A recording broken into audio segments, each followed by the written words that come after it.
Madam, আপন এই জায়গায় কাম করে? আপন? আপনি কি আপন স্যারের কথা বলতেছেন? তাই আপনি ওরে স্যার কয়া কইতাছেন কে? কিন্তু আপনার কোথাও ভুল হচ্ছে। আপন স্যার তো এইখানে কাজ করে না। কাম করে না তাইলে? আপন স্যারই তো এই কোম্পানির বস, মানে আমাদের বস। হ্যাঁ, কি কইতাছেন? আপনি এত বড় কোম্পানির মালিক, আপনাকে বস? জি, কিন্তু আপনি কে? আমি আমি আপনার ভাই, বড় ভাই। গ্রাম থেকে আইছি ওর লগে দেখা করতে। বাহ, এত বড় কোম্পানির মালিক হয়ে গেছে আমার ভাই। কি বললেন? আপনি আপন স্যারের বড় ভাই? না, কিছু মনে করো না। আসলে আপন স্যার একরকম আর আপনি দেখতে একটু অন্যরকম, তো তাই। হ, তা ঠিক কইছেন, পার্থক্য তো একটু আছেই। বেশভূষায় তো বিশাল বড় পার্থক্য আছে।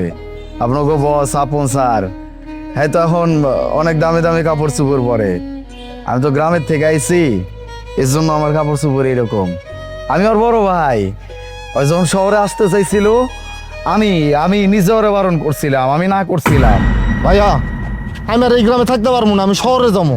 শহরে যাবি মানে? শহরে যাই কি করবি? শহরে যা কি করবো মানে? শহরে যা আমি টাকা ইনকাম করবো, টাকা ইনকাম করে বড় কোম্পানি দেবো, ব্যবসা করবো। টাকা কামাই করার জন্য কি শহরে যাওয়া লাগে রে? হ্যাঁ, গ্রামে কি কাম নাই? ক্ষেত খামারে কাম করবি, ফসল ফলাবি, গরুর দুধ দোয়াবি, সেই দুধ বিক্রি করবি, টাকাও কামাইলি, পরিবারের লগে থাকলি, আবার দুইটা রুটি খাইতে পারলি। দেখো ভাইজান, আমি এই গ্রামে থাকতে পারবো না। এই গ্রামে থাইকে খেতে খামারে কাজ করে কি আমি কি কামলা কি সে নমো? কখনো পারবো না। আমি কষ্ট করে লেখাপড়া করছি না, আমি বড় কোম্পানি দেবো, টাকা কামাই করবো আমি। তুই কিন্তু এখন বেশি কথা কইতেছস। বাপ দাদা বড় দাদা সবাই তো এই গ্রামেই ছিল, তারা তো এই জায়গায় থেকে নিজের জীবন পার করছে নাকি? আমিও তো পার করতেছি। হন, গ্রামে থাকলে পরিবারের লগে থাকতে পারবি, ভালো থাকতে পারবি। আরে বেটা, দুই বেলা দুই মুঠো খাইতে পারলেই তো হইছে। আর কি লাগে মানুষের জীবনে? দেখো ভাইজান, তুমি তোমার জীবন নষ্ট করছো, আমার বাপে জীবন নষ্ট করছে, আমার দাদাই জীবন নষ্ট করছে এই গ্রামে থাইকা। আমি আমার জীবন এই গ্রামে থাইকা নষ্ট করবো না। আমি শহরে যাবো, আমি বড় কোম্পানি দেবো, আমি স্যারের মতো থাকবো। তার মানে তুই কি শহরে যাবি? হ্যাঁ, আমি শহরে যাবো। তুই শহরে যাবি? আমি কইলাম না শহরে যাবো ভাইজান, শহরে যাবোই আমি। তুই শহরে যাবি না, আর যদি শহরে যাওয়ার কথা চিন্তাও করস, তাহলে আজকে থেকে তোর লগে আমার কোনো সম্পর্ক নাই। কিন্তু আমার ভাইটা আমার কোনো কথা শোনা নাই। ওই বাড়ির থেকে বাইরে হইয়া সোজা শহরে চলে আইছে। আইসা আজকে কত বড় একটা কোম্পানির মালিক হয়ে গেছে। হ্যাঁ, আমার না হইনা খুব ভালো লাগছে। আমার ভাই এত বড় একটা কোম্পানির মালিক, এটা তো আমার গর্বের বিষয়। আমার ভাই প্রমাণ করে দিচ্ছে, মানুষ যদি চায়, মানুষ যদি ইচ্ছা করে, তাহলে মানুষ সবকিছু করতে পারে।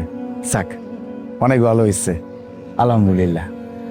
আমি তাইলে যাই ম্যাডাম, আমি যাই। আমি শুনছি আমার ভাই ভালো আছে, আমার তাতেই হয়েছে, আমার আর কিছু লাগবে না। সালাম। শুনুন, আপনি যেহেতু এখানে চলেই আসছেন, ভিতরে চলুন না, আপনার ভাইয়ের সাথে দেখাও হয়ে যাবে। না ম্যাডাম, আমি আর আমার ভাইয়ের লগে দেখা করতে পারব না। আমি ভাবছিলাম যে ভাই তো আমাকে বাড়িতে যায় না অনেকদিন যাবৎ, ভাই বাপ মা ভাবি কারো লগে কোনো যোগাযোগ নাই। আমার ভাইটা কোনো ঝামেলায় আছে কিনা, এই জন্য আইছিলাম দেখতে যে আমার ভাই যদি কোনো ঝামেলায় থাকতো তাহলে ওরে সোজা গ্রামে নিয়ে যেতাম। এখন তো দেখতেছি আমার ভাই মস্ত বড় অফিসের মালিক হয়ে গেছে, আমার ভাইয়ের এমন অনেক কিছু আছে, আমার ভাই ভালো আছে, এইটুকুই আমার জন্য যথেষ্ট।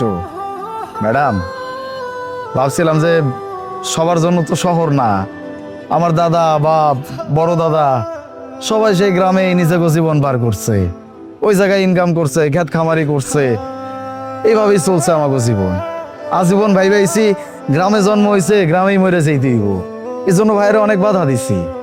কিন্তু আমার ভাই প্রমাণ করে দিচ্ছে যে মস্ত বড় মানুষ হওয়া যায় যদি মানুষ ইচ্ছা করে। এখন আমার ভাইয়ের সামনে আমি আর যাইতে পারব না। ও যে ভালো আছে, আমি খুব খুশি হয়েছি। আব্বা আম্মা যখন শুনবো ও এত বড় একটা অফিসার হয়ে গেছে, এত বড় একটা কোম্পানির মালিক হয়ে গেছে, খুব গর্ববোধ করবো। আমার নিজেরও গর্ব হইতেছে। আসসালামু আলাইকুম ম্যাডাম। ভাইয়া, তোমার ছোট ভাইয়ের সাথে দেখা না করে চলে যাবা?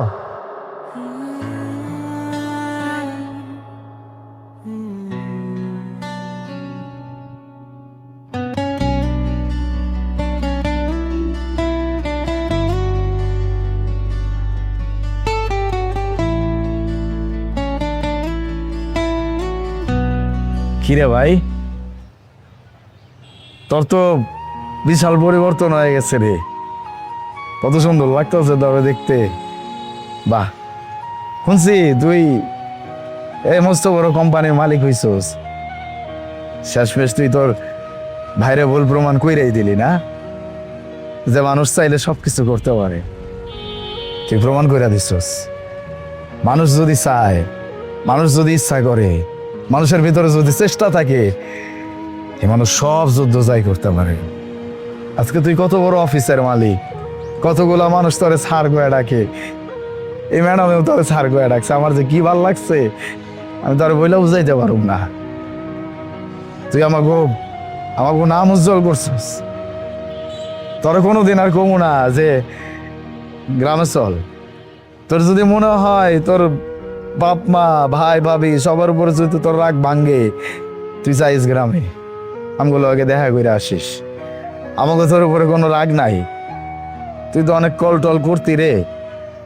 আমরা তোর উপরে রাগ করে থেকে তোর ফোন টোন রিসিভ করি নাই।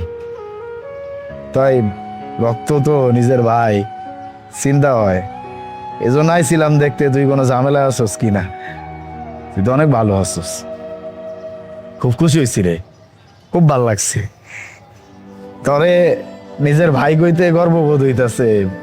আমি গ্রামে যে বুকুসা করে ঘুমু, আমার ভাই মস্ত বড় অফিসার, মস্ত বড় অফিসের মালিক।